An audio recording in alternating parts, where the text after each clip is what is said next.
whisk off any of the slag or spatter.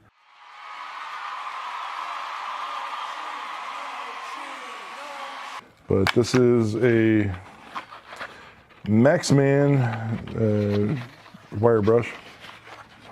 So I've been doing a lot of welding, trying to weld.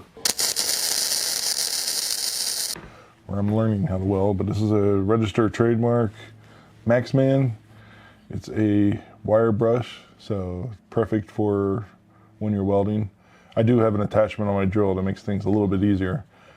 But if you just want to quickly whisk off any of the slag or spatter from welding, like especially with flux core.